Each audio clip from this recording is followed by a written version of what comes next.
But what you're saying about French in Quebec and Francophone speakers reacting to people trying to speak French reminds me a little bit of the situation in Scandinavia where students will complain that, I go to Sweden and I try to speak Swedish and people just talk back to me in English.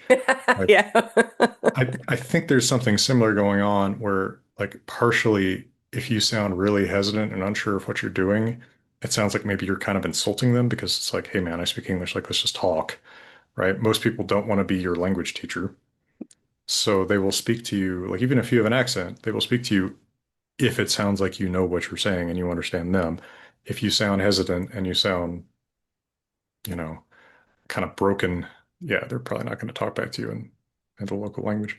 Is it kind of like that? Like if I showed up and I Yes. was like, even with an American accent, it's obviously not Francophone. If I'm speaking French and like I'm having, a quick repartee, as it were, I think people probably would speak French with me pretty readily. Um, There's also another side here because we have both languages. If one person doesn't speak French well and one person doesn't speak English well, each person, as again, as you say, as long as they're confident, will speak in their own language, but will respond in their own language, as long yeah, as it is understood that you understand each other. yeah, I've witnessed this. Hmm. Uh, I did actually witness that in Montreal, and I'm like, wow, this is it's truly the bilingual city. It's kind of cool. Um, but it's like I think so many Anglophone Americans and maybe Anglophone Canadians, although I think Canadians have way better exposure to French Yeah. than Americans have to French or Spanish. I think like it is so completely alien to us to switch to another language that we feel really unconfident about it, and people detect that unconfidence. Um, I recently, Unlike mm, well, I was just gonna say, like, unlike someone, who grows up francophone in Quebec or Icelandic speaking in Iceland, who's exposed to English speaking media from day one, mhm. is meeting, even as a child, meeting people that don't speak their local language. And so, like, just speaking English is not, there's no value attached to it. There's no like flag waving attached Yeah. to it. It's just, this is a convenient thing that gives me access to other people and stuff. But for whatever reason, Anglophone Americans, especially, and I think often Anglophone Brits are this way too, have this attitude that like this is something so hard and somehow like weirdly ideological to speak another language where it doesn't have to be. It's just like it's just another way to, Where you just keep shouting louder when they don't understand you. yeah, I'm that thing too. speaking English. Why don't you understand? Yeah. I mean, I very, very seldom have encountered people that speak monolingually Scandinavian languages. Kind of like you said with Quebec, like you have to get way outside of the cities, Yeah. and it tends to be older people Yes. or sometimes really small kids. Um, but it's been a while since I couldn't communicate, but I can remember, like, I can kind of remember having a hard time with my broken Icelandic or Norwegian or whatever with someone like that. Um, but I resisted the temptation to shout in English. Just speak slowly. You don't have to you don't have to turn up the volume. I can hear you. Yeah, see, that's what I appreciate is someone hearing that little bit of unconfidence and then speaking slow. Hmm. Like that can make all the difference. But students in their panic, they forget to ask people to do that. So I just repeat when I went to Japan for a bit, and my Japanese is okay. It's not amazing. It's about first grader level, but I can get by. And I speak slowly, and because I speak slowly, and I guess because they're in Japan, they're very aware of what I look like and assume that I'm automatically a foreigner.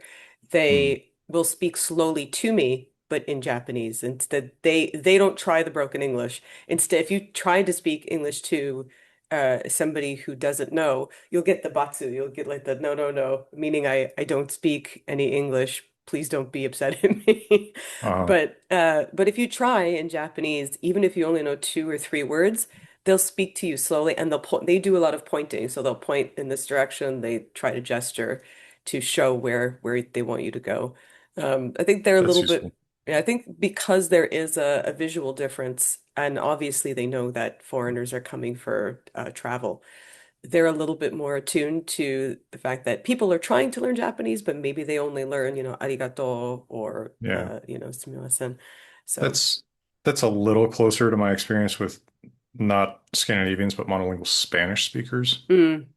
right, is like, okay, like I'm bringing you the Spanish that I've got, which is not zero, but it's not fluent. And like, yeah, we're gonna have to do a lot of this and, esto. Yes. Oh, that's fine. When you go to Japan, the kore onegaishimasu. Kore is this, so you just point. The great thing about going to Southeast Asian countries is there's pictures everywhere, especially for Oh, food sure. and things like that. So you just go this one, please, and it's very easily understood. I was actually recently in Louisiana for a wedding, and I had asked about the state of French there because it's everybody there is either Creole on the side or Cajun on the side. And I had asked what the state of French is, and they said recently it's down to about 10,000 mo French first or monolingual speakers. That's how little it is there now. I can't imagine there's monolinguals in Louisiana. They're Uh, all, they're all very, very old, very yeah, old. okay. I was gonna Yeah. say, like, I mean, I would figure that the last generation of monolinguals got drafted in World War II and quickly were not monolinguals anymore. Um, would be Sorry, what, Acadians. yeah, So like sorry. I have a really hard time picturing that. Uh, but like, I know there's bilinguals, but monolinguals, I'm like, boy, that would surprise me a lot. They're very, very old, like in their 90s, and yeah, that's on. But that's the sad thing. I think the statistics that they gave me about Cajun French in Louisiana is there used to be about 1 million speakers about 50 years ago, and then it's now down to about 10,000. 50 years ago. I mean, That is what I was told. I don't know if there's any truth to that. yeah, I'm just thinking how many people are in Louisiana, right? That strikes me as a state of like 3 or 4 million people, probably. That's a Oh lot of no, French speakers 50 years ago. I think it's much more than that. I mean, don't forget they have the oil fields there and the cane in sugar industry. That's true. All There's a right, now I lot. want to look this up. How Go many for people are in it. Please Louisiana? look it up. How many? Because I know there's 40 million people around in Florida. 4,410,000 in 2008. Oh, dang. That you know what? That makes a lot of sense now that I think about it because when I was in Lafayette and I was like, wow, this town's pretty empty and it's pretty small. And Is they said, "Here's our downtown." It was 4 blocks, and I went, What? But this is a university town." They went, "Yeah, everybody just lives on campus." And I oh yeah, thought, sure, "Okay, sure. I mean, there's a decent amount of space in Louisiana because I used to drive across there. I got my master's in at the University of Georgia, mhm. and some really good friends of mine are from there. Um, and I remember having noticed at one point that Colorado had more people than Louisiana, and just thinking like, actually, as much as that doesn't reflect the cultural perception of it, like Denver is a bigger city than New Orleans, and there's been so many people coming in here in the last 20 years, 20, 30. So It's interesting you say that because I went through Georgia to get to Louisiana, and I stopped in Atlanta for about 8 hours. And something I noticed about Atlanta, you think about the history of things and how Coke owns everything in Atlanta. But which I completely forgot about. But if you go through the airport, there are museums between the terminals, and oh yeah. because nobody walks there, I got to see them all by myself, which was very nice. But I felt very strange not hearing any other language than English and seeing absolutely no Southeast Asians, no no Far West Asians, and hearing no Spanish. And it was a very, I don't know if this is indicative of many parts of Atlanta, but at least in the area that I was in, I found it very strange that the segregation line is still very divided. And I felt very uncomfortable about it. Yeah, some cities in Georgia and Texas that I've been to are still pretty de facto segregated that way. Um, yeah, I mean, I'm from Colorado, so like I'm pretty used to hearing Spanish, right? I mean, there's a lot of Spanish around. I don't feel like we're very segregated, but maybe somebody from outside would look at it differently. But I remember feeling really sort of like even alarmed when I first showed up in Athens, Georgia, for grad school, that I'm just like, there's there's like a line. Like you can Yeah, almost like I could feel see it. it. Yeah. Like, and it's like, oh man, this is like really like it's kind of I thought the stuff was over. you know? I was very uncomfortable. And I had asked a question about that because all the businesses there are black-owned businesses. And I asked a question about this. I said, is that a thing? And they're like, well, we still have segregated schools here. And I went, ooh, that's illegal in Canada. Well, but it's like de facto, right? Like Yes, it's not. yes, yes. Yeah, it's by choice. It's, But still, you know. But yeah, there is a line, and I had never felt that before. And a lot of them were very nice to me. They're like, "Oh no, we know you're just passing. We know you're not from here." And I could see, and as they're saying that, like I turn around and I could see like the whitest of white, not even mayonnaise white, or like not even white bread white. I'm talking about like gyprock white of the peroxide blonde hair, the red face, the tanned arms and legs, and of like that's the fashion for young people of a certain aspect. And I went, yeah, we don't have that in Canada. I'm very confused, but I'm amused by it, certainly. But again, as that language divide kind of there's a language divide there as well because there's not only that visual divide, but a language divide is where you have lots of sociolects like AVE on one side, and then but you're a little bit different because I know you're from Colorado, but your accent is from your grandparents, he said. yeah, and I mean, they have a lot of really just old American features that I wouldn't say are particularly regional. They're just old, right? You know, the thing that people notice and make fun of me the most for is the witch thing. Oh, Um, what, and where? You just sound yeah. like Hammond, like Colonel Hammond from Texas. That's all. There's nothing wrong with Who? that. Hammond from Stargate. Oh, okay. What color is this phone, son?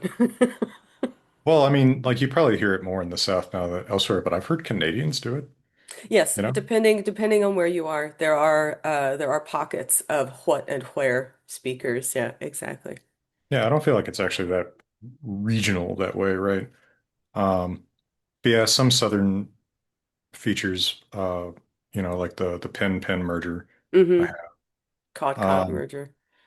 but I don't, yeah, in the cot, although they didn't have cot, somehow I got that not from them. I'm not exactly sure. Maybe because all my friends had it, but whatever. Uh, but another thing actually that my some people notice is I have the glide and like tune, dune, new, uh, Mm. which not a ton of my contemporaries have. Um, but if you listen to my friends, people that like I was friends with from 10 years old, like we do sound kind of similar, but most of them don't have the hua thing.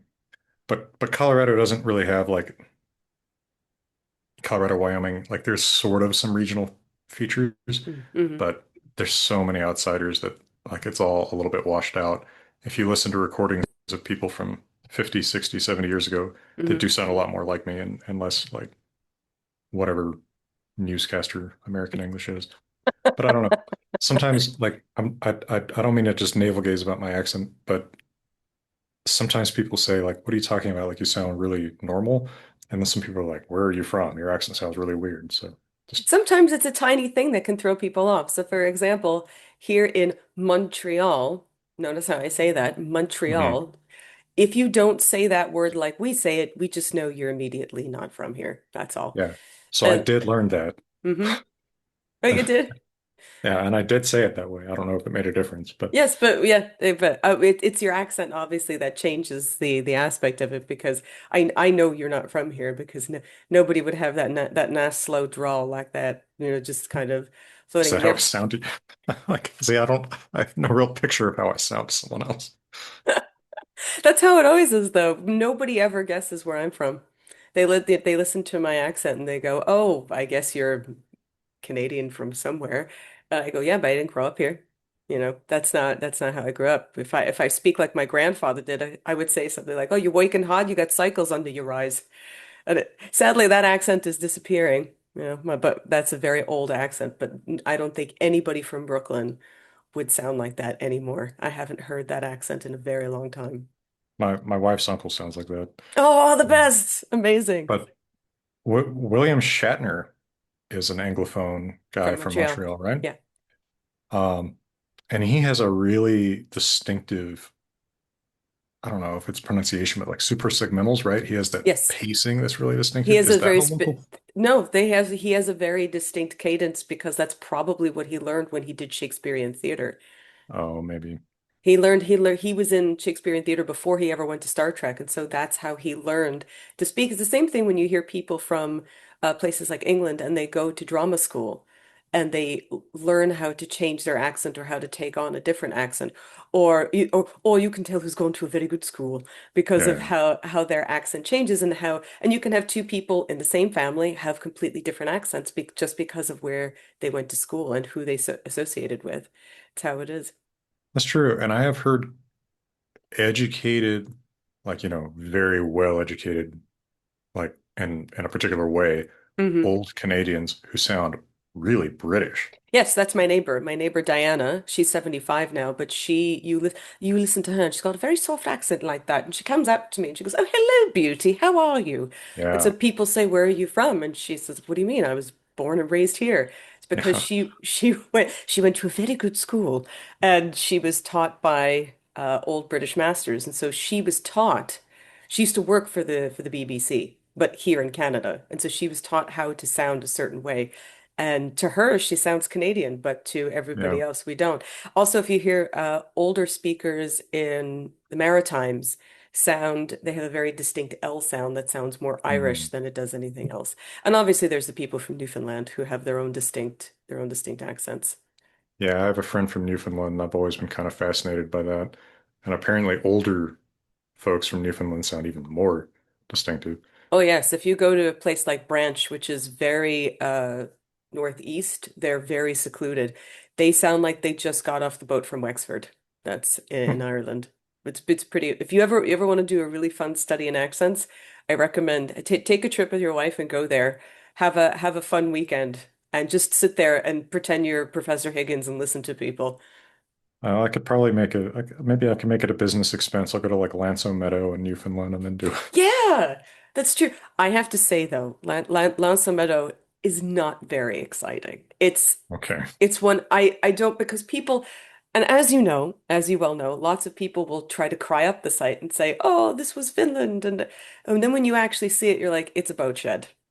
It's But it's very still nice. cool. It's still very cool. It's still fantastic. It's very nice. But it's and the air the actual museum part is lovely, but the site itself, it's one shed, two possibly slave enclaves, a ditch where there was really poor ore that they were very obviously trying to work, and probably some kind of a fi boat fixing shed, and that's all that was there.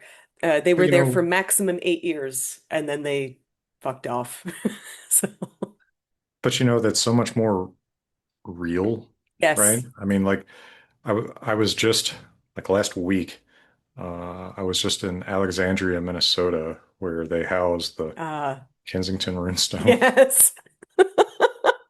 And like just the way that people have tried to build this thing up and turn it into this whole narrative of, these guys bristling with weapons, for some reason going deep into Minnesota.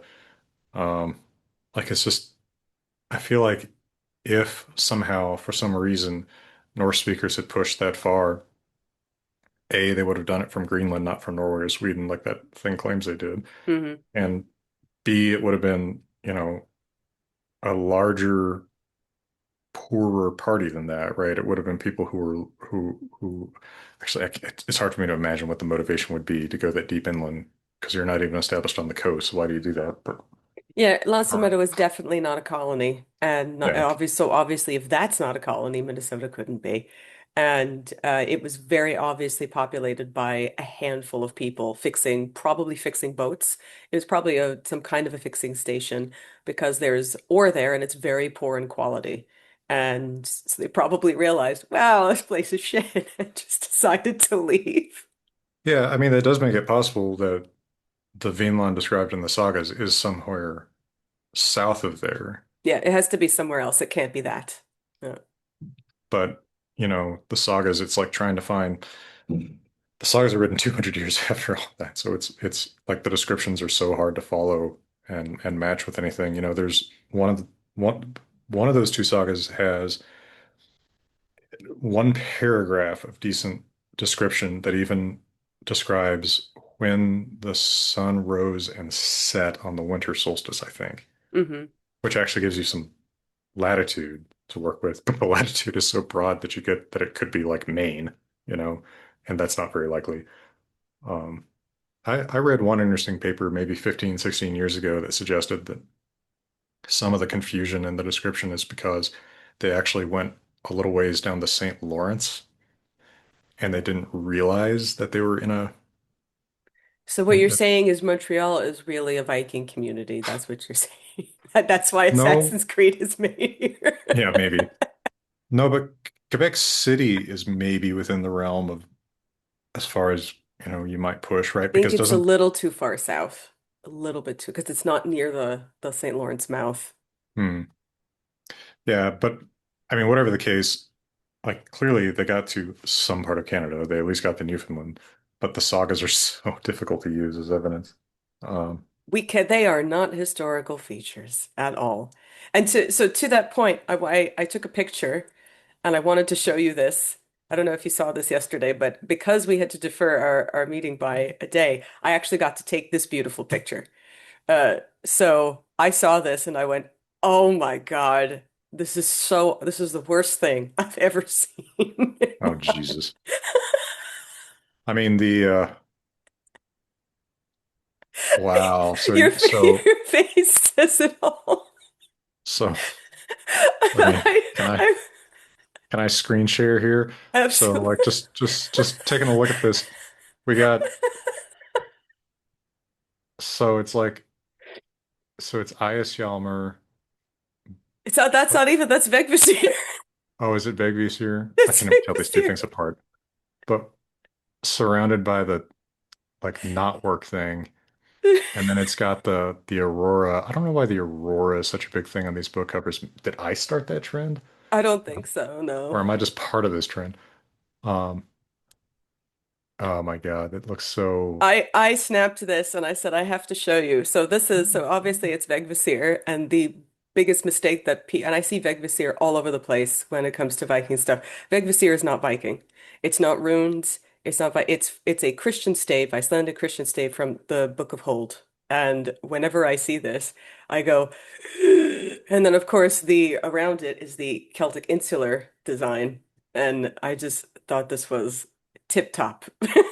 pretty tip top. I mean they use a lot of knots and stuff, but it doesn't usually look like that. No. Also, I think it's pretty funny. Like it includes a book. It gives you the page count. So it doesn't even have anything to brag about except the page count, right? That's already a bad sign. And it's like, and a cloth bag. Like,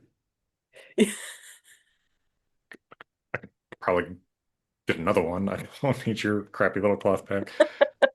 I don't know. These things, it's kind of astonishing just how much crap there is out there about runes. I read some of this stuff a long time ago because someone asked me to contribute the chapter about runes to a book that was going to be kind of an encyclopedia of pseudo archaeology.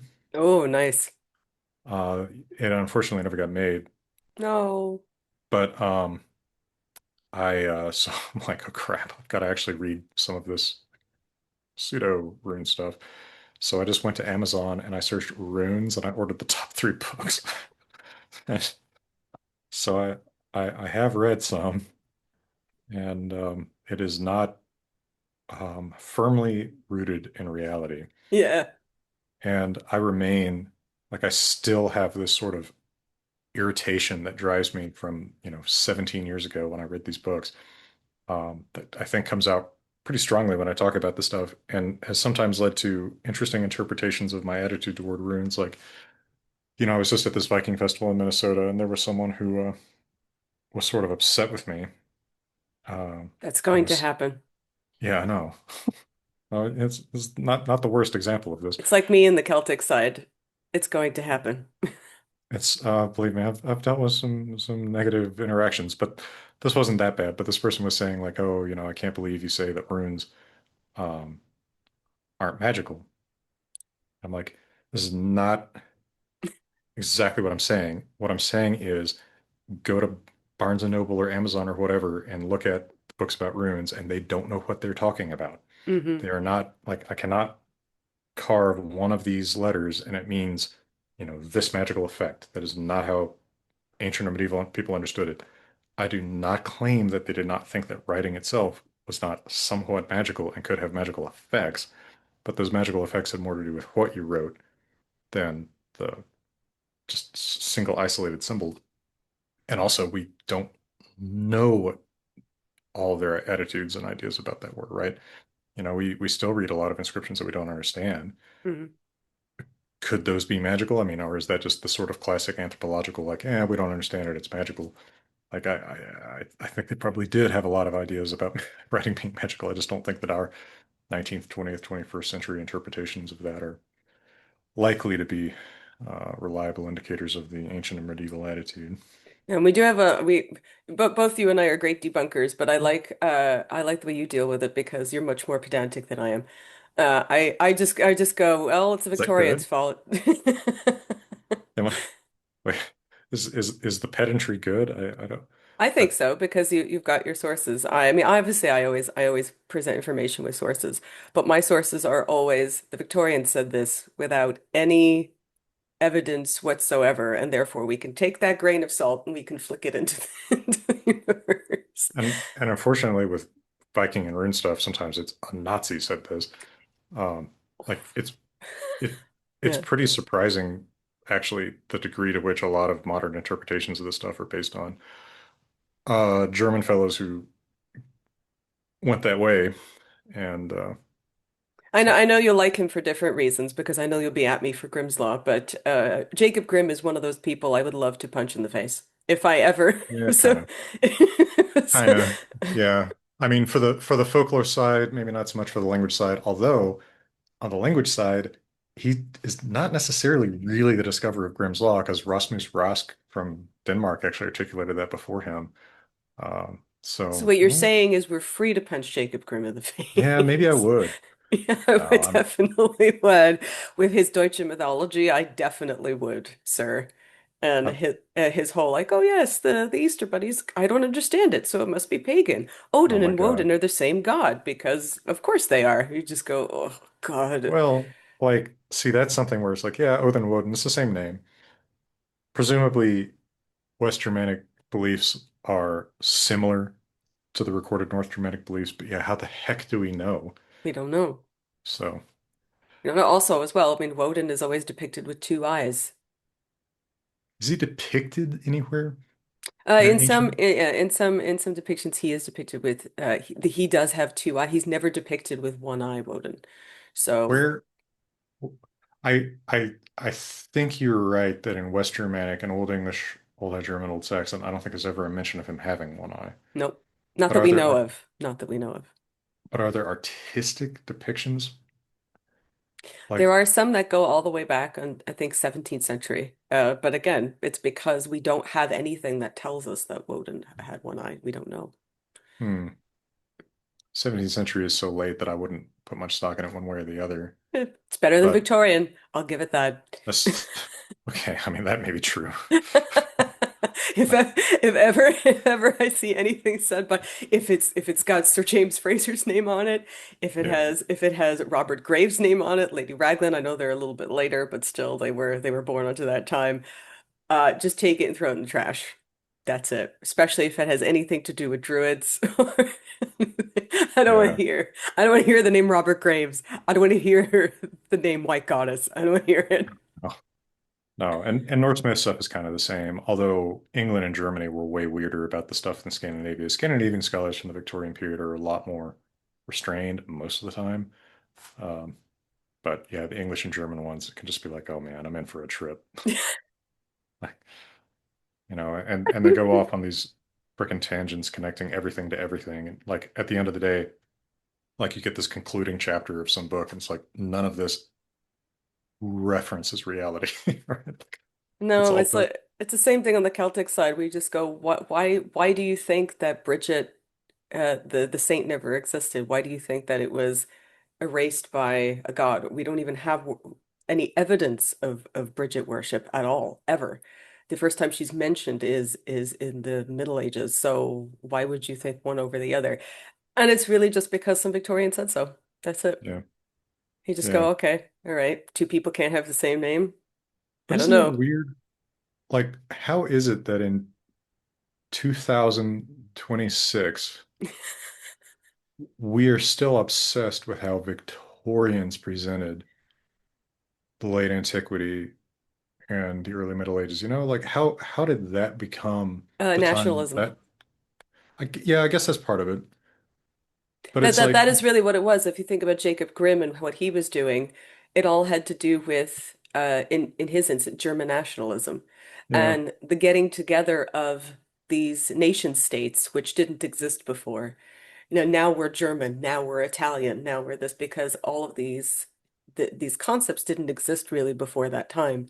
Hmm. And when all these nation states started happening, so for example, in the case of the if infamous fraudster Yola Morganig, who completely invented Druid holidays that didn't exist and claimed that he had this crazy Druid text, in the reason he did these things, which we know are frauds, and even in his time they knew were frauds, because he wanted Wales to be a nation again. He wanted Hmm. them, and so he did a lot to preserve the Welsh language that people do remember him for and thank him for. But then he came up with this whole like backstory of druids and celebrating Albanarthand and all these things. You just go, Where did you get this?" And he admitted later that obviously he invented it. It wasn't real because he was trying to link things like Christmas to the druids and the druids to Wales. And so that's where a lot of these things come from. Yeah. And I guess because like these writers often were fairly talented writers, right? I mean, like they knew how to compel the reader. I guess that, and because we often want to believe, these stirring national romances, I guess that's part of what's kept a lot of these ideas alive, even when people really aren't necessarily reading that 19th century source anymore. They're just reading, the website or the ChatGPT summary or whatever. Oh But God, it's the worst. The Irish Tourist Board last year was like, Halloween is a 2,000-year-old holiday invented by Druids. And I just went, I need to have a conversation with somebody. I need to. Well, speaking but of which, today at least is a Saint Jean Baptiste, which is the midsummer. And so, as you well know, Vikings did not celebrate midsummer, or at least we have no evidence from any Old Norse source that yeah, I was Viking gonna say people. like it's another one of those things where I have to say I just don't know if they did, We right? have But no people, evidence. There's no evidence from Viking sources that they thought it was a particularly special day. Maypoles and the poles for midsummer have nothing to do with the Vikings, have nothing to do with fertility. They were used many other times during the year for holidays, and they just now become associated with May Day and midsummer, but they were not always that way. We didn't even there was no mention of midsummer in a Scandinavian context anywhere until 930 AD in Sweden. So this whole concept of midsummer is fairly, well, to say modern, but did you say fairly. wait, 9:30? 930 AD is the first time that the word midsummer is used as a holiday, and it's in English, Oh, okay, I or was gonna say like no no. I was gonna Um, say there's nothing. Yeah, so So for but specifically for talking about the Scandinavian bride procession. And that's the first time, at least, that we know about it in a Scandinavian context, people talking about it in a Scandinavian context. With regard to the sagas, there is a mention of a midsummer blot, but again, we have oh, is no there idea. somewhere? It's mentioned in one saga, but there's no they don't talk about a holiday. There's no big thing. But and we only think this really because of modern pagans, where they celebrate Litha, but that name was invented by Aidan Kelly in the 1960s for the calendar, for the Wiccan calendar. He invented it because he took that word from Bede, and Oh, that's right. Bede said that the Anglo-Saxons, he just said that the Anglo-Saxons called the 2 month summer period Erleida. That was it. There's no holiday anything. So in a German context, we have no, or Germanic context rather, we have no midsummer anything until Middle Those are Ages. those are the month names that J.R. Tolkien used for the hobbits. That's right, yeah. Forgot indeed, right? Yeah. Yeah, exactly. I mean, he lives heavily from Bede. But actually, so we for the language part, let's talk about let's we've got a bunch of questions from some people because Okay. they knew you were going to be here. So these are these are things that obviously you've talked about before, but where did Old Norse originate exactly? Do we know the exact point somewhere in Scandinavia where Old Norse originated? And how many dialects of Old Norse were there? I mean, if you want to talk about the ultimate origination point, we would have to say, roll it all the way back to Proto-Indo-European 5,000 years ago, Di- which, is that what they mean, or do they mean distinguishing Old Norse from other Germanic languages? Distinguishing Old Norse from other Germanic languages, because I know if we say that, we're going to somebody's going to sniff in the comments going, but what do you mean Proto-Indo-European is theoretical? We don't have any records. Well, I mean, all these proto-languages are theoretical, and Proto-Indo-European, if that's a theory, gravity is a theory, right? I mean, like it's solidly reconstructible. But as far as it is distinguishing Old Norse, or we can say North Germanic, Scandinavian languages from other Germanic languages, I think probably they are distinct sometime in the final century BC, because it's very likely that Goths speaking Gothic are in Eastern Europe by the first century AD. And so they're separate from the speech community in Scandinavia by that point. And when we read the Gothic Bible written in the mid 300s, it's very similar to the Proto-Norse language we see in runestones in Scandinavia at the same time, but it's also changed. And so has the Scandinavian. So that there's a few centuries of change separating them. Mhm. With West Germanic, we're in a little bit of a weaker position, not as much attestation early on, but I think they also the differences between, say, Old Norse and Old English reflect the separation point about that same time, maybe a little bit later. Probably, in the first few centuries AD, it's still not necessarily really, really distinct languages, but kind of dialect areas that shade into each other.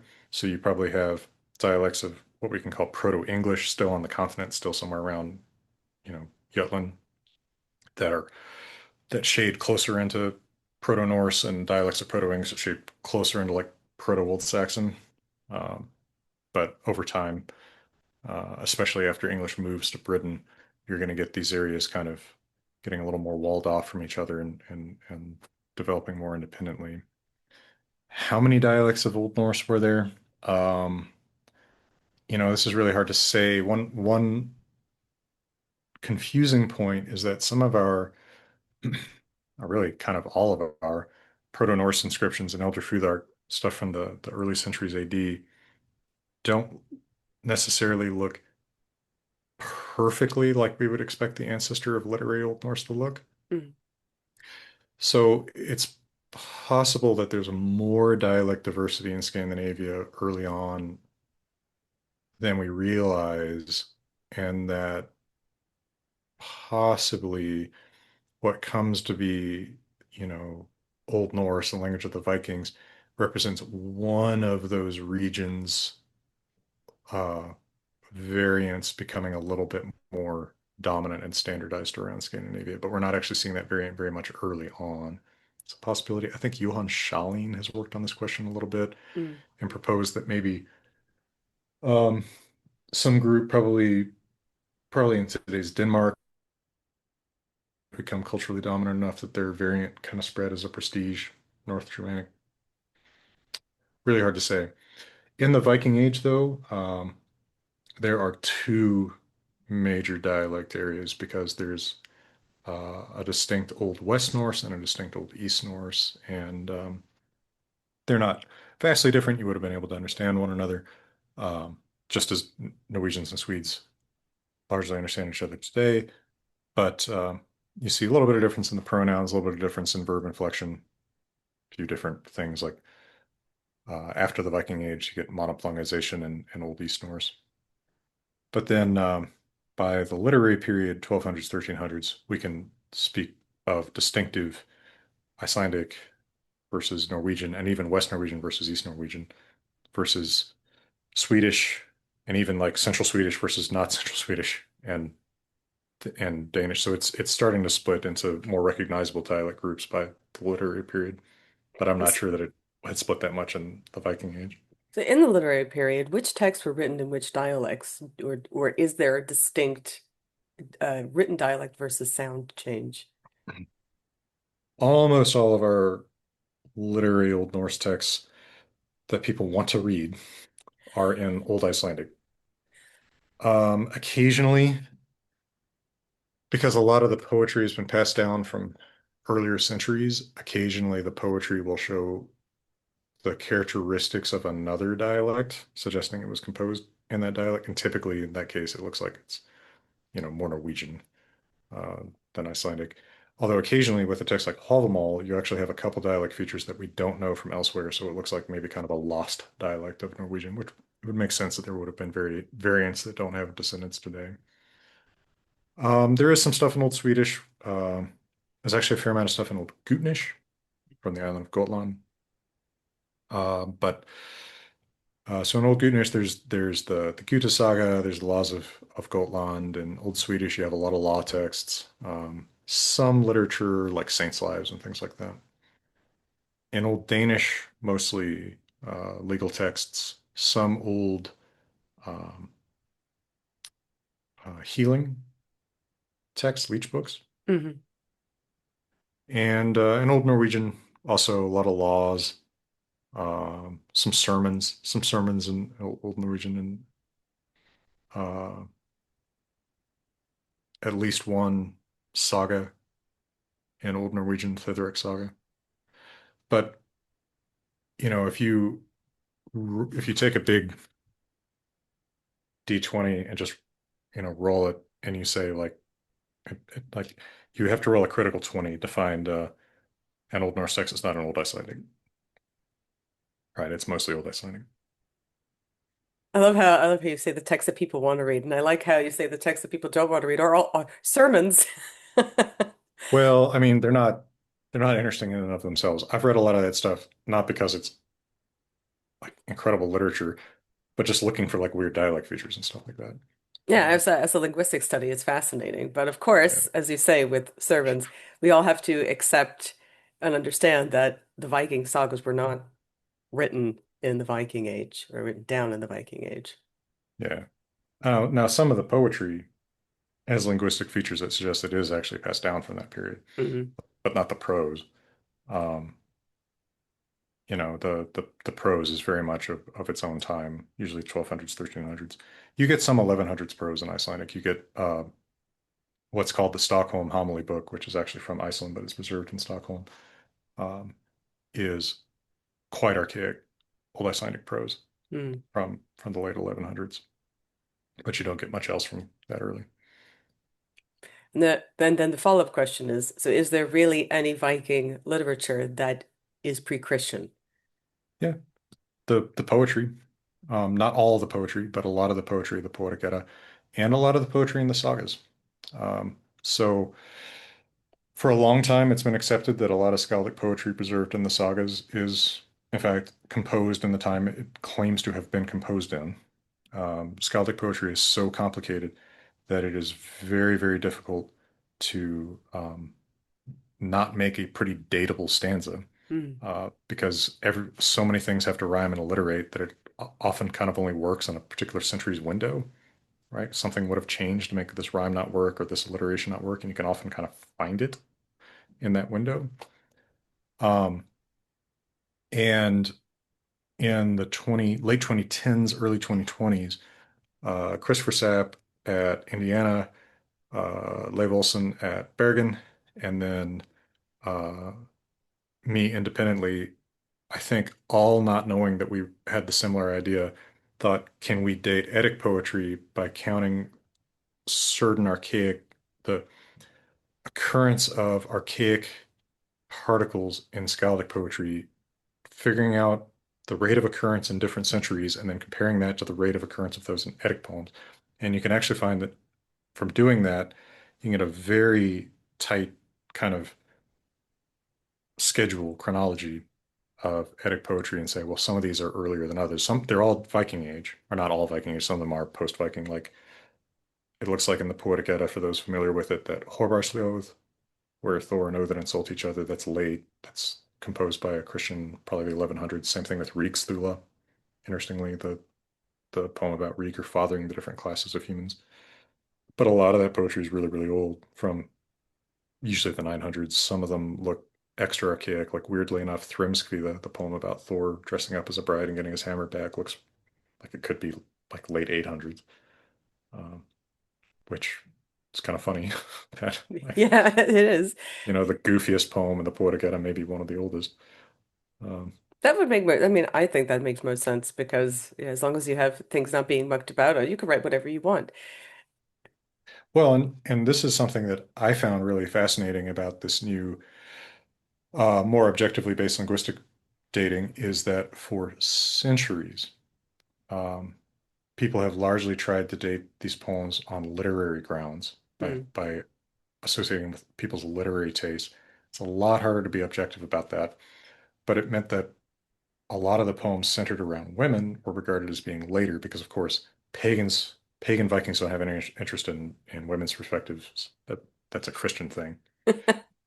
But in fact, it seems like the opposite is true. A lot of the most women-centered poems are actually that up by linguistic dating look the oldest, like Old Rune Argrotter, the first poem of Gudrun. Um, Hamnesmal, I guess, still counts as a really old one. These have very uh, women-centered perspectives, which it's like, huh, okay, yeah, actually that makes plenty of sense.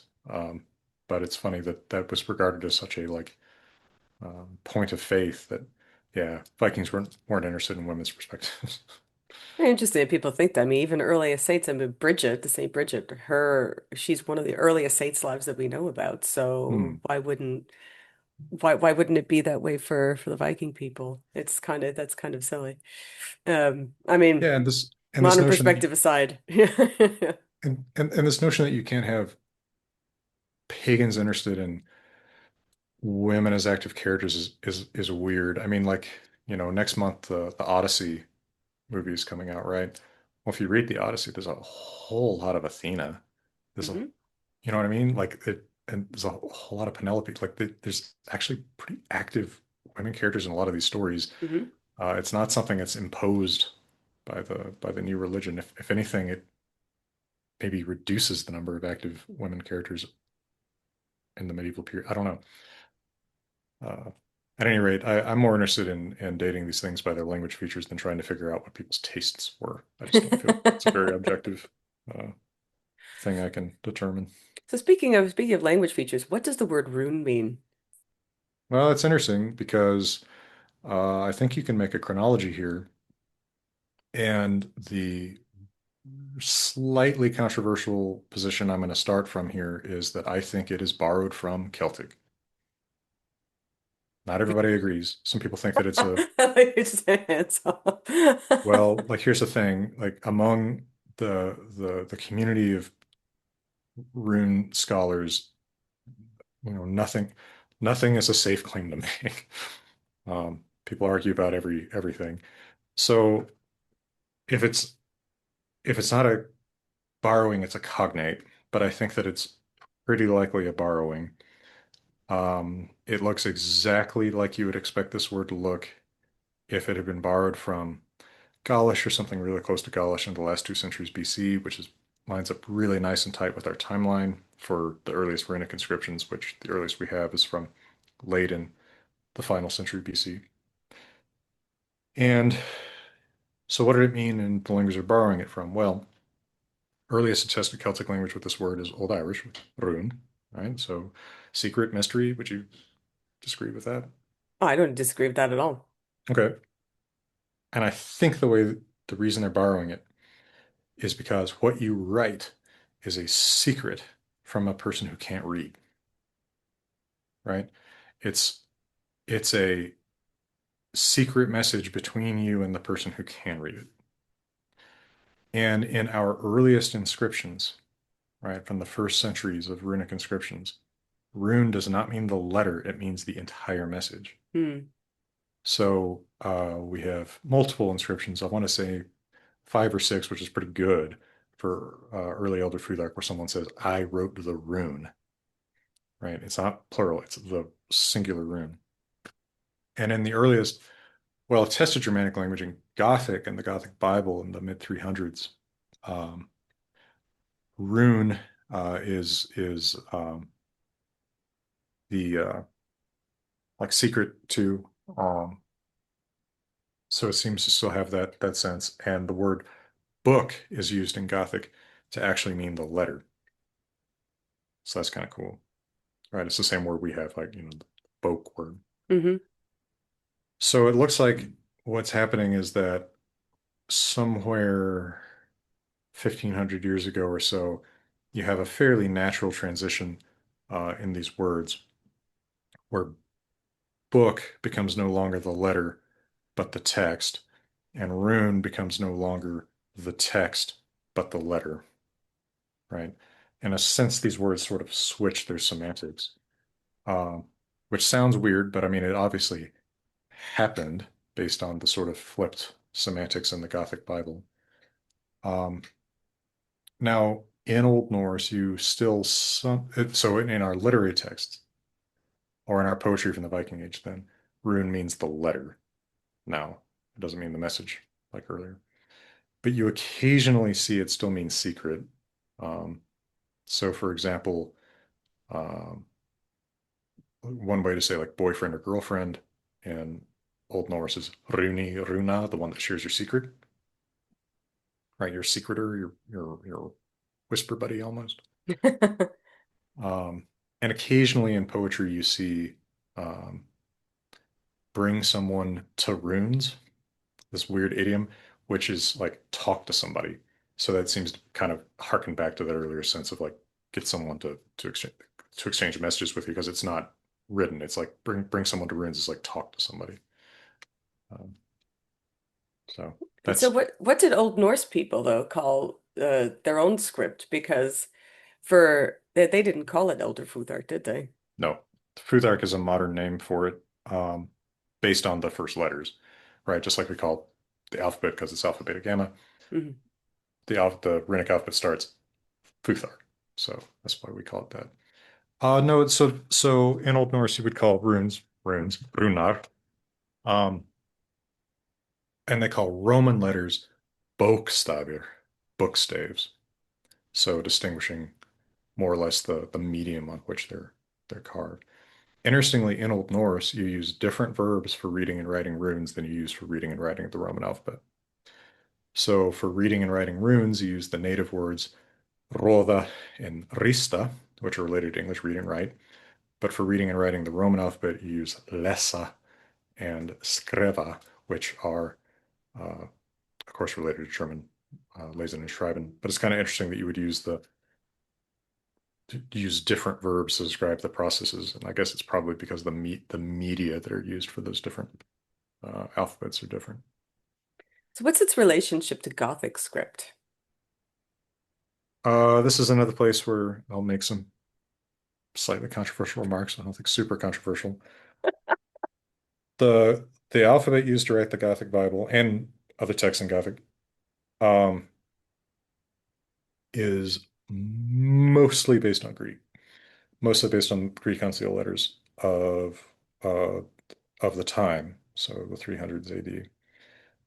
So similar to Cyrillic, right? Cyrillic is based largely on Greek script, but just like Cyrillic, there are sounds that Gothic has that can't be reflected by uh, Greek uncials at the time. And so I'll say Wolfila for convenience, even though, of course, who knows if it was really Wolfila, the one person who invented this alphabet. But Wolfila takes F, I think, from runes. Some people will say from the Roman alphabet, but I think that it's consistent with him knowing runes. Uses the inverted U of runes takes what looks like a variant that we do see on a lot of early inscriptions of thorn to write the th sound. And those are the three letters that look most like runes. And I think it's interesting that those are the three letters that are the first three letters of the runic alphabet.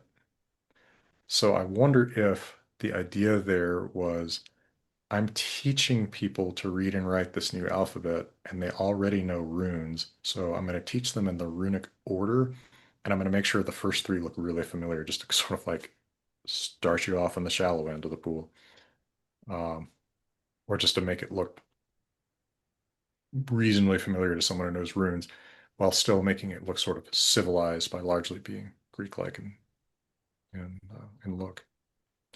The two really surprising things about Gothic script are that there's a letter for the wh sound, right? The cool whip sound. And there's a letter for the qua, right? Not the k in QU, but the whole thing, the sequence qua. And we do not know really other source alphabets that definitely used letters for those two distinct sequences, or qua isn't really a sequence, but it's often perceived as one. It is possible that actually in very early runes there were letters that stood for those sounds. Um, I speculate that that could have been the case, and that's where Wolfilla got the idea, because there are letters that we don't actually have a clear idea of the meaning of in runes, or the earliest runes, Elder Futhark, but I can't prove it. Unfortunately, our sources are so meager that we don't have inscriptions that would include these letters being used that way. But maybe one day, and maybe Wolfilla just came up with those letters on his own. But uh, if it was Wolfilla, the single person, we know from two sources that talk about his life that he knew Latin, so he could have drawn on the Greek alphabet, the Latin alphabet, and the runic alphabet. Goths knew runes. There are runic inscriptions in Gothic.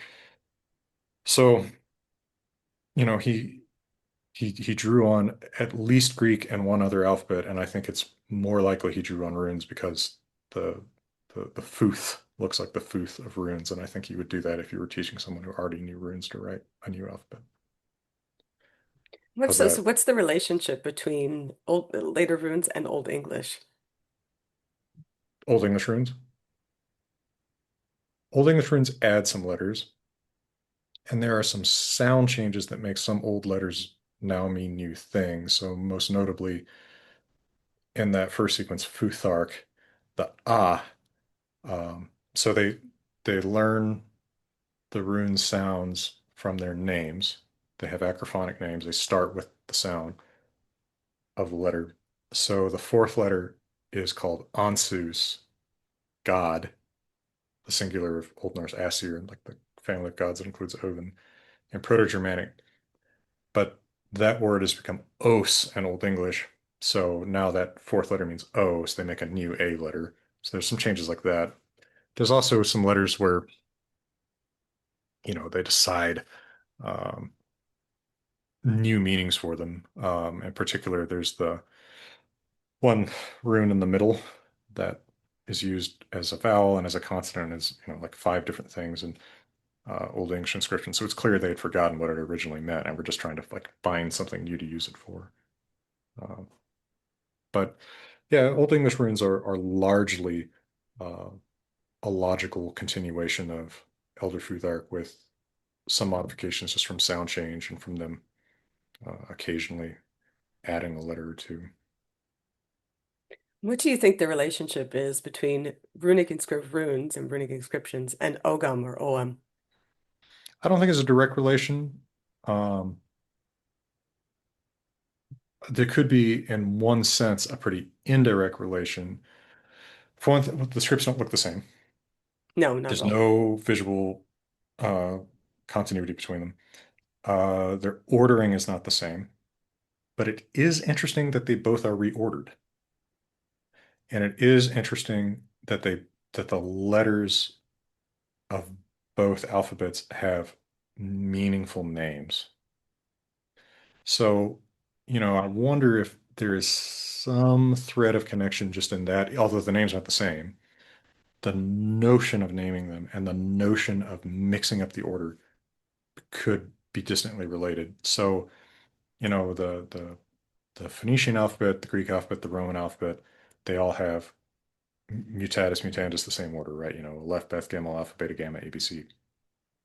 Runes don't, Ogham doesn't. Um, and in Greek, you have names for the letters, but they're not meaningful, right? Alpha, Beta, Hmm. Gamma are just pronunciations of the Phoenician names that do mean something in Phoenician, but not in Greek. And then Romans just call them by their sound, a, be, ke, same thing we do now. But runes have meaningful names, money, wild ox, thorn, etc. And that idea comes from somewhere.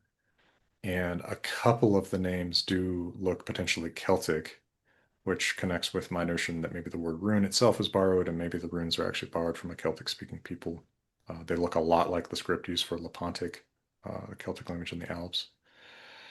So maybe both Ogham and runes owe something to some ancient Celtic intermediating culture, perhaps Lepontic people or um, a close Gaulish speaking people or something like that that had names for their letters and had mixed up the order of them.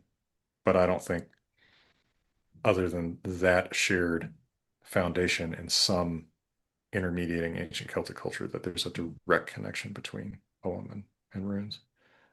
Um, to be clear, I am not a Celticist. So there may be people with, um, deeper familiarity with Ogham who would disagree with my characterization of Ogham.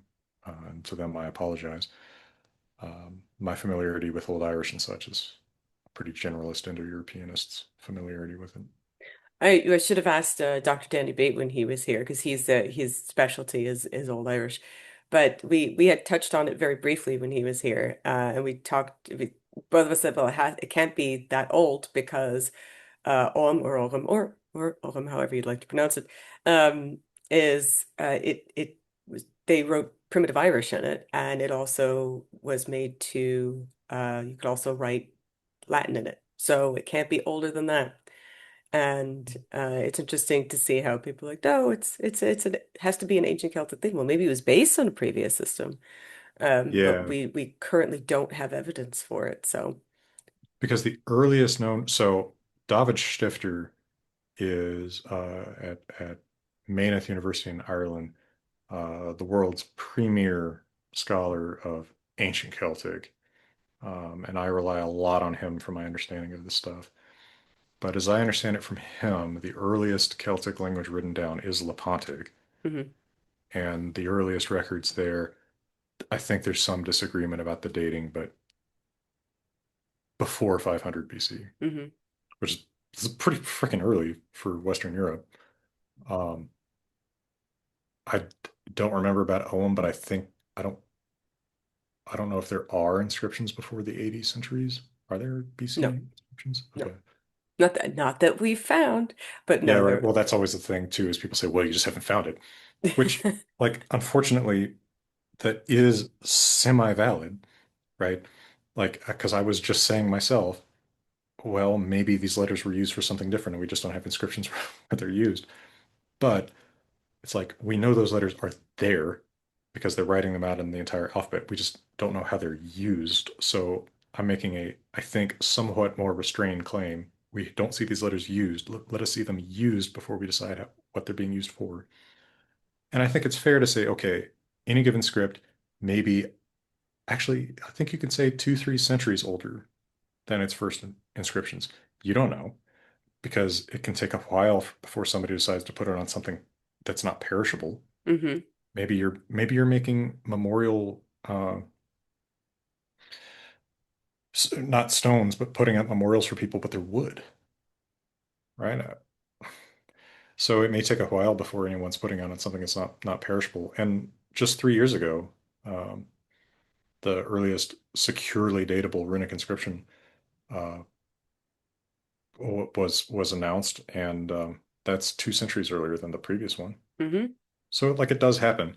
But if you're saying something is 5,000 years earlier than the first inscription, like it's just too much. No, it's Um, too far. It's too much. I mean, there's plenty of stuff that we don't know that we're still trying to parse out. For example, what does the word Yule mean? yeah, yeah. No, that's huge. Um, I don't know. I don't know. I don't think it's related to wheel, um, which is a common explanation, but the word wheel in Old Norse is hjol, not yol. You don't, there's no regular process to explain the loss of that age. Um, but it could distantly be related to um, actually the same root that is in the Latin word that becomes joke. No, Yokas or Yok. Yeah. Yeah. And so I wonder if it's actually just sort of the time of merriment, just the time when you're joking and talking. Basically, it's a word for like a feast. And in fact, the word as borrowed into Finnish means feast, not specifically the Yule feast. The original borrowing into Finnish, there's a later borrowing that does mean specifically Christmas. So that's my guess, is actually that it's an old word for feast that becomes specialized to mean that particular one. Or even something that you've talked about is the Viking word for blue. For quite a while, I mean, people assumed that Vikings. I love that there's this whole school of thought that oh, ancient peoples couldn't see blue. Yes, they could see blue. Yeah, They no, just, that's nonsense. well, but that comes from Homer too, because Homer's descriptions of colors are so weird. We don't even Um, know who Homer was. We don't know if it was one yeah, person, many people. this is Homer, okay? Yes, yes. Like, but this is understand that this is the same way I'm saying Wolfula, right? Like we Yes. yeah, it's a term of convenience. Those poems, their terms for color are weird, right? I mean, like, uh, in fact, I think sometimes, if I'm not mistaken, in the Greek text, it says the something like the wine red sea sometimes, Yes, yes, that's right. Yes. which it's like what? Like, what? But but yeah, sure, different languages categorize colors differently. Um, but at some point in the last few decades, it became this matter of faith in Old Norse studies that there's no word for blue in Old Norse. And the basis of that is that they call ravens blue in poetry. They talk about ravens a lot, so this comes up fairly often. It is interesting that in prose, ravens are black, but in poetry, they're blue. And Is it Blar, I think? yep, Yeah. blore. And my position after reviewing every occurrence of every color term in Old Norse, which is what my PhD dissertation was, then in fact they do distinguish blue from black. And when they call ravens blue in poetry, they're being good poets because look at a raven, they're actually pretty blue and Yes. personable. Yeah. Um, but they distinguish blue eyes from dark eyes, so that's not black, right? Like that just that in fact, I think that's almost the open and shut. Like if you're distinguishing blue eyes from dark eyes, blue does not mean black. Yeah. Yes, exactly. Um, but also the sky is blue, the sea is often blue. Um, they talk about blue clothes as distinct from black clothes, and uh, archaeological finds do find blue clothes from this period, particularly in graves from Greenland, which often have well-preserved textiles. They have a word for blue. Like it's it is okay that they call ravens blue. What about Jotun? Is that are they really giants or was that a mistranslation?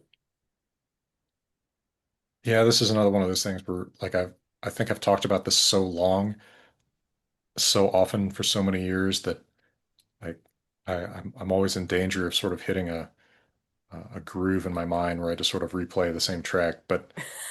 This but but this word, which is used for the enemies of the gods, the word itself communicates nothing about size. And relative to the gods, there is no size difference. Hmm. Also, relative to the gods, there's no appearance difference because the gods cannot tell someone is a Jotun just from looking at them. Because when the builder shows up to make the wall early in history, they don't know it's a Jotun. I don't know who they think it is, but they don't realize he's a Jotun until he goes into this characteristic Jotun rage. Almost all the gods have one Jotun parent also, so they cannot be that different in species. Now, are they giant relative to human beings? Yeah, I think they might be bigger than us. I think the gods are too, though. Hmm. So this is probably this track that I replay. This is probably the biggest modification I've made to that track in the last couple of years. Is like, okay, yeah, yeah, yeah. They're bigger than we are, but that's not the thing that distinguishes them from the gods, which is who they interact with. Humans don't really interact with Jotuns. Jotuns are like gods. They're, higher, not physically necessarily, but they're a higher level of being. And between the Jotuns and the gods, there's no size difference. But when gods appear among human beings, they tend to be very tall, right? So, like in sagas where Odin or Thor or Freya shows up, they are noticeably taller than people. So, probably, yeah, these greater supernatural beings, they are tall, but Jotuns versus gods, there is no distinction in height between those two. I don't think you could visually tell the difference between a good god, one of the Aesir of Vanir, and what's effectively a bad god, an anti-god, a Jotun or Thor's. On the subject of tracks that you play often, is that I noticed that many people like to comment on the fact that you always say that Old Norse has no word for tattoo. Well, it doesn't. As far as we know, I guess this is another place where it's like, yeah, you could it could show up, but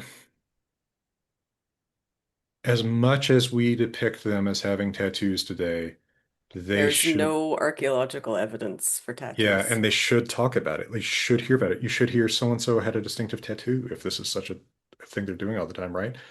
Because they make fun of people's appearance so much. Hmm. There should be nicknames related to it because they pick out individual things that are noticeable about somebody, right? You get nicknames like Bad Tooth, and and like Well, Bad Ivar Nose, the boneless, they're Boneless. so Yeah. visual about these things. So why don't we have Ivar the Bad Tattoo? You know what I mean? Or or Ivar, Wolf on the arm or whatever. Like they should talk about it. It should be mentioned, and it never is. Also, modern Icelandic, at least up to the last couple generations, has been one of the most puristic languages ever in terms of just like reusing Old Norse words for new things. Mm. And even in modern Icelandic, the word for tattoo is tattoo, right? Like it is such a foreign thing that they borrow the word. There is also a new coinage by people that didn't like that. They call it hudflur, skin flower. Um, but like that's transparently a neologism. It's not an Old Norse word. So yeah, they don't have tattoos. The evidence that they do is Ibn Fadlan, The one guy. yeah, who says they are tattooed. I think the quote is from neck to fingertip or fingertip to foot. The book is over there somewhere, but he says they're covered in tattoos. Okay, he saw something. He saw some guys with tattoos, but the people that he encounters are not necessarily Old Norse speaking. They're not necessarily from Scandinavia. He's encountering Rus, who for generations have been interacting with and mixing with Slavic speaking people. They might be speaking Slavic. They might have tattoos because that's a Slavic custom. Or even if we leave aside the question of influence from Slavic or other cultures they're encountering or mixing with, it could just be that some particular subculture somewhere decides to start doing tattooing. I mean, we know from graves on Birka that there were Tooth men, modification. yeah, that tooth modification thing. Yeah, so like they do have subcultures that are going to do particular things to sort of mark, hey, we're a member of this group. Yeah, So recently just they like, found the pieces of the skull modification in the front from different peoples. okay, well, But like it again, could no be, tattoos. yeah, but I think that Ibn Fadlan could have encountered a subculture that was using tattoos to mark themselves off. Mhm. That's a possibility. I don't dismiss the idea that some Vikings had tattoos, but it's that kind of marginal subcultural use. It is not something that is super widespread. And because again, they should talk about it, and they don't. Yeah, there are other things that are strange. So, for example, in Heimskringla, King Haakon the Good, it's very strange that he is so prevalent, and yet we have no real evidence for him at all. Håkon? Yeah, King Haakon. Yeah, okay. Yeah, Håkon, yeah. Haakon. That's how I know how to spell it. So Yeah, H A long A K O N, yeah. yes. Håkon in Old Norse.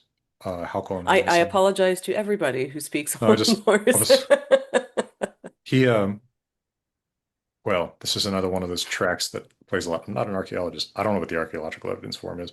He's abundantly literarily attested. Yes, yeah. Um, I mean, he's yeah, a major figure obviously in Heimskringla, but he also shows up in lots of the Icelandic sagas, like Egil Saga. He's a gigantic figure. Um, I think the Saga of Gunnlaug Ormtongue also. Like he's part of the established chronology of Norwegian kings in the sagas. I don't know about archaeological evidence for him, but he is absolutely like literarily canon. Hmm. Um, but yeah, he's fostered by Athelstan in England because another one of his names is Håkon Adelstein's Fostri.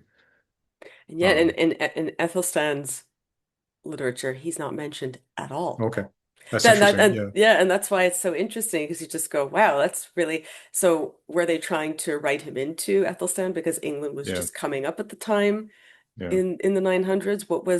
Why was he so prevalent in Heimskringla, but then in any English literature, he's just completely missing? yeah. That's interesting. I mean, that suggests that that story of his being fostered by the king is perhaps perhaps fabricated. Um, but you could think of reasons for doing that, right? I mean, at the time, um, there is a prestige to a foreign court, so yeah, raised at a foreign court, it kind of excuses his foreign custom of Christianity being the earliest Christian king. Yeah. Uh, Was also as well, he's credited, at least in the sagas, he's credited with changing Yule, right? mhm, He claims that he moved Yule from its original time, whenever that was, sometime in mhm. January maybe, to Christmas.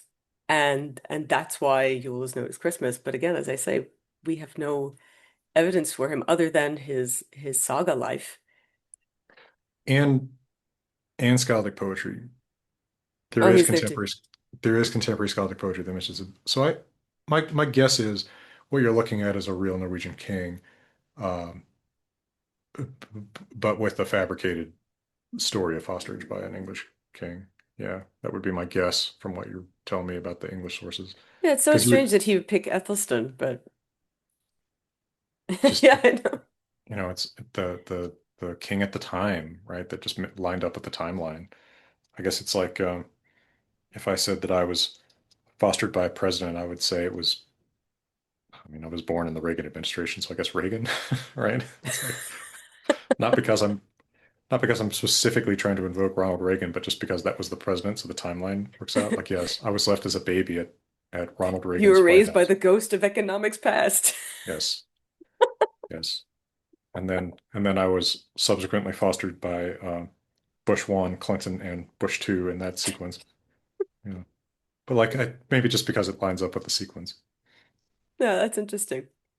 When it comes to where somebody had a question about the gods, and so asking, is Odin really the All-Father if we can't really know how much of the religion is worship from the Eddas? No, he's not the Allfather. This also puts me toward one of those tracks. That word, okay, he has a title, Allfather, Hmm. but that does not contain the word father. It's here for those who might see this His visually. glasses are going on. That's Yeah, it. What's over? that means reading and writing. Um, so this is father. Okay. Father All father. would This be. compound is attested. Um, I think actually for the Christian God. Hmm. So it's just all father.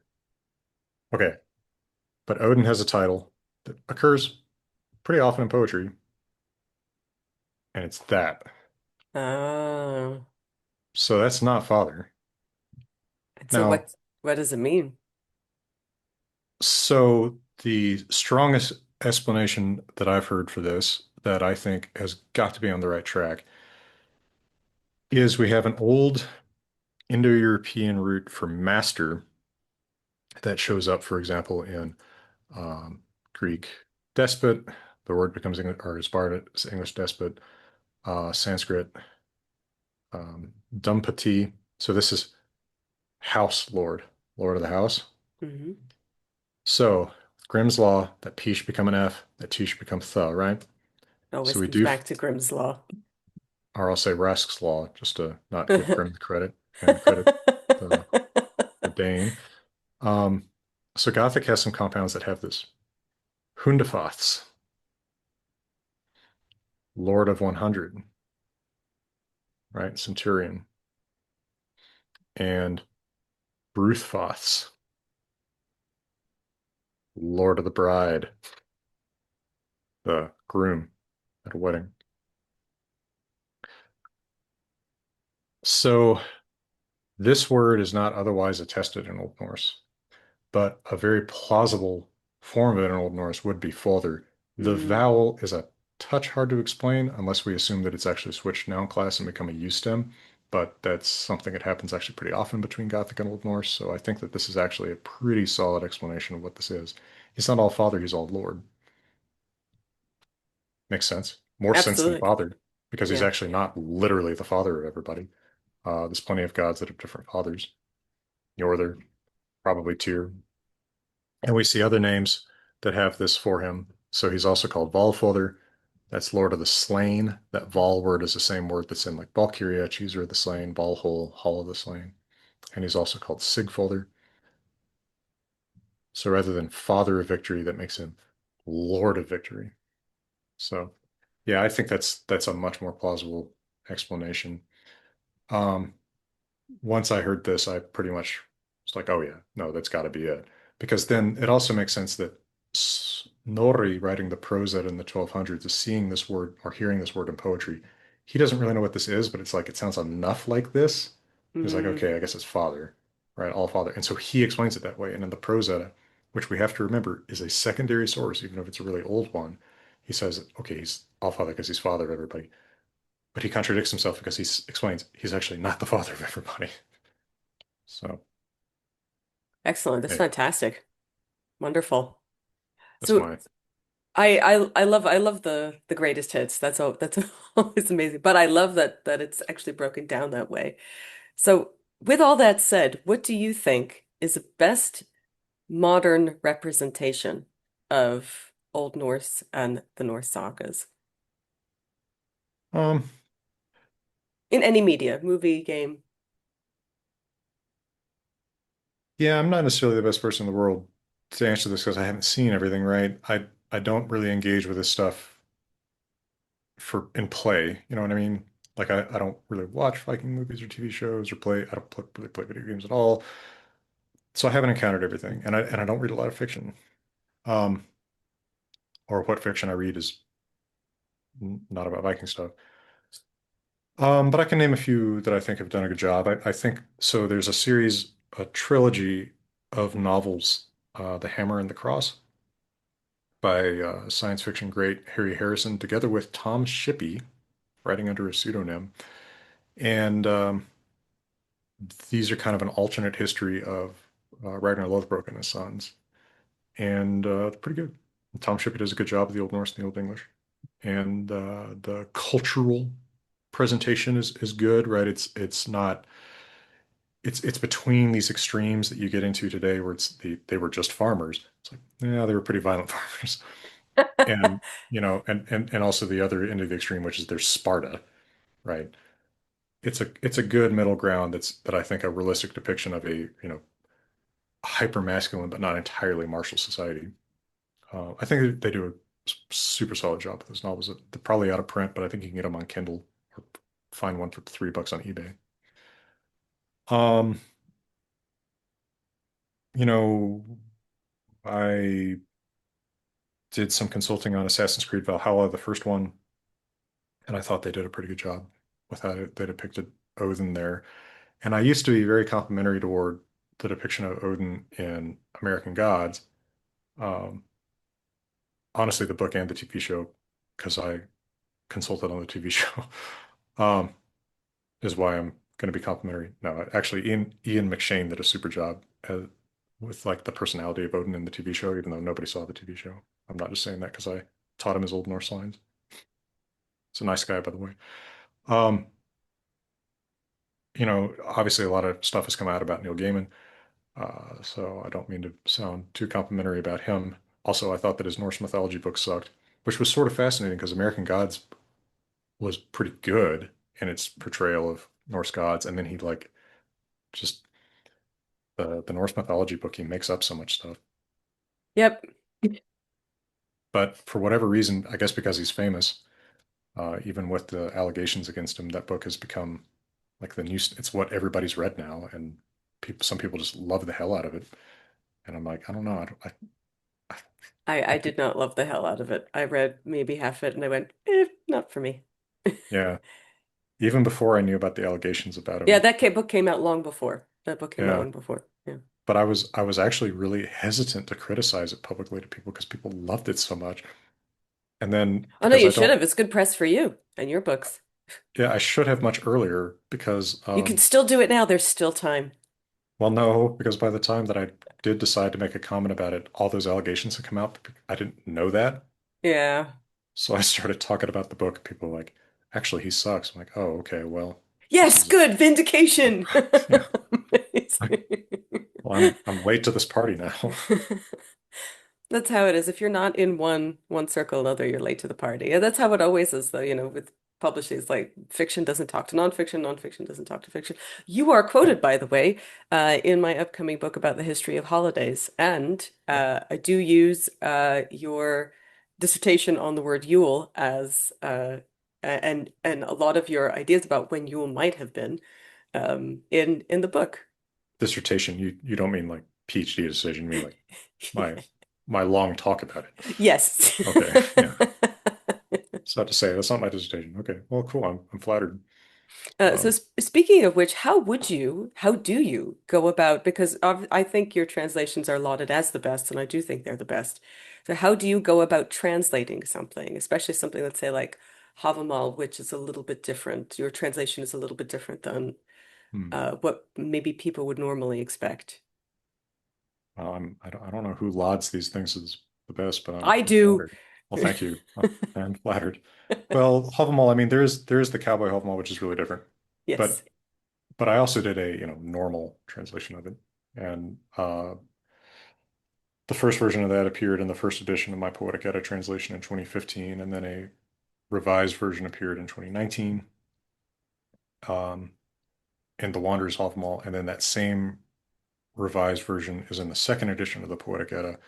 And also in the second edition of the Poetic Edda, I revised all the other poems to the standards of that later translation of Havamal. So my translation philosophy changed somewhat over the intervening 10 years between the first and the second edition of the Poetic Edda.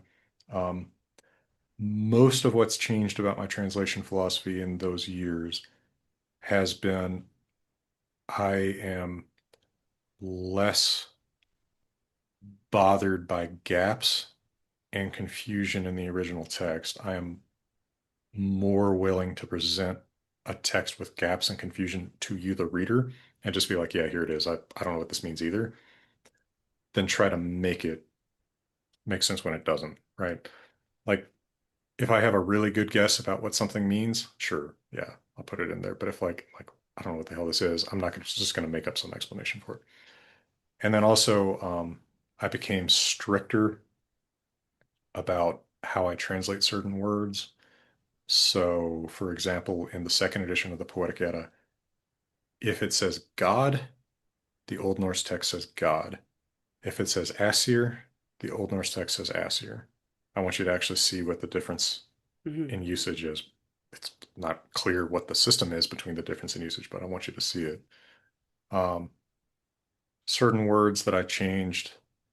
I used to translate Yulton as giant because everybody did, but it also started to really bother me that I was sort of assisting in this persistent myth that they're bigger than the gods. So I started just translating it as Jotun, right? I just leave it alone because I figure if you're into Norse myth, you probably know that word anyway.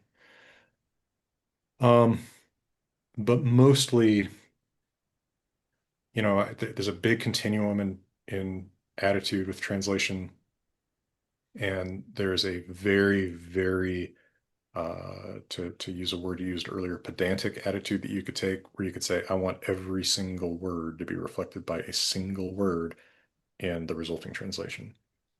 And what you get from that is effectively not translation because, first of all, word order is really different, and you can make phrases that are super confusing in English that aren't confusing in the original if you do that. There are translators, of course, that work that way. I mean, famously, Wolfila, translating the Gothic Bible basically just does word by word from Greek, and so the syntax probably is not very reflective of Gothic syntax in some respects. Um, there are some translators today, Anthony Fawkes, who really knows what he's doing, um, translates very close to this end of the continuum. I don't find that super readable in English, but it makes for very technically correct translations, um, which is why I tend to recommend his prose edit translation in the absence of one done in my style, i.e., mine thus far. Um, but what am I doing when I'm looking at a text and translating it? Uh, I would like you to look at a stanza in the original and a stanza in my translation and say, I see where he got all of this. And he didn't add anything that didn't need to be added just to make it a sentence in English. Um, or occasionally maybe to fill in some abundantly obvious context thing that would have been abundantly obvious to the original audience and not to us. Um, I don't have a great example of that off the top of my head, but like working on the prose edit right now, as I occasionally am doing, um, I'm looking at the Old Norse text, and rather than word by word, it's more sentence by sentence, right? What does this say? How can I put the same picture in the English reader's mind as appears in the Old Norse reader's mind from reading this sentence is kind of what I'm going for there. This can be tough with something like the prose edda, where Snorri is often explaining Old Norse words. Hmm. So it's like, and that's why we have this word. It's like, okay, so I have to actually tell you, the English speaker, by the way, this means this. So I do have to add context there. But other than adding context, I want yeah, again, the picture in your mind from that sentence to be the same in English as it would be from the Old Norse. And so is that what you're working on next? Is another edition of the Poetic Edda? Now, the second edition of the Poetica is out. Um, Oh, sorry, I meant the prose edda because the Poetic Edda, the second edition, yeah, that's the one with the very nice cover. No, no Aurora, very beautiful, very nice. I yeah, actually we tried to abandoned the get a Aurora copy of thing. that at the bookstore, and it was sold out for weeks Oh, in a really? row. Yeah, Yeah, we abandoned the Aurora thing. It's also got this cool raven beautiful. Yeah, so that's the thing. second edition, revised, expanded edition. Super, super revised, super expanded. Yeah, that came out about a year ago. So yeah, I unfortunately I simply don't know what book is coming next, and that makes some people scream, but I have submitted what is basically a complete manuscript of my Old Norse textbook Oh, nice. to Hackett. And I don't know where that is in the production stage, and I haven't heard back from the peer reviewers, but I feel like that can't be that far from getting published. Oh, that's wonderful. When it's out or when you're doing your cycle, please come back and tell us about it. That'd be Thank you. amazing. I just haven't like really heard anything, so I Oh, don't I know. know. I But put in my History of Holidays book last year when I finished it and then didn't hear anything for 6 months. And they went, "Oh yeah, we're yeah, gonna hang on to this for another year." And I went, "Okay, so what's the publication date?" And they're like, "Oh, next year, December." And I went, "Okay." yeah, okay. Well, so you can relate to this particular anxiety that you get where it's like I just haven't heard what is Yeah. going on with this. And then the prose edit is contracted with Hackett, and it's just a really, really slow project. Right. I So mean, I pay my bills with videos, so I can't be constantly doing this. as do we all, as we're Yeah. authors. That's how it is. 36 books, I still haven't paid a bill. Yeah, yeah. You've made some tweets, or do we call them skeets now? Oh, I don't even know That are what we that are call so them. relatable about this, where it's like, yeah, you think I'm putting food on my table with books? It's like My that's bestseller is my children's book about one of my children's book, Werewolves Don't Celebrate Hanukkah. And I wrote that as a joke with my friend John, and that is still the one that sells, rather you just don't than know. You you've never no know what it's going idea. to be. But it's the As same I with videos, Yep. Yeah, you have no right? idea. You could throw whatever video as these videos, we have them mostly on podcast format. They do very well in podcast format, but people wanted the video. Some videos do amazingly well and get, 20,000 views, and others just have 100 views, and there's nothing we can do about it. It's just how it is, But you know? I'll put up two videos like a week apart, and one I like sweated over every detail, Uh-huh. but nobody watches it, and one is just like, you know, hey, anyway, hi, and it's like 50,000 views. I'm like, what? You know, It's because people assume that either you're leaving the channel, you have something new to announce, or it's just how it is. I But don't know. for the 500 people who will watch this video, because there will probably be many more on the listening, the Poetic Edda, the second edition, second revised expanded edition is out now, and obviously, I think the best one that you have, I love Cowboy, I have them all, but Yeah. there's the Wanderers have them all, which is very very beautiful edition out as well. So I hope that you help Dr. Jackson Crawford put some food on his table. Yeah, I might buy an Epic bar or something. Yeah, No. I shared this because it was Dr. Francis Young who shared he's got like a bajillion books and he doesn't have to teach anymore. So he writes, like 4 or 5 books a year. And he just showed his receipt on how much he's received from every book, and it's all zeros all the way down except for one of them, which is I bought three copies. Oh my God. Well, but it's the same thing, like, and it's not just sort of our domain. Um, I have friends who are, professional comedians and they write like Hmm. comedy books, right? It's like it's the same deal. It's Like the same thing. the only statements they're getting are the statements that say, in 600 years, at this rate, you will make $100, Yes. Yes. So what you're saying is I should put a penny in a savings account and like Doctor Who, just wait 500 years. I'll do Yeah, well. yeah. Just wander into the frozen Canadian North and put yourself in cryogenic preservation.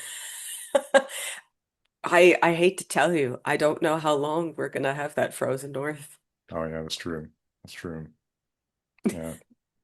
But hopefully before hell freezes over, or is hell already cold, we'll of course depending on your mythological depiction, hell is already cold. There's frozen fire somewhere. But thank you so much for giving us so much of your time.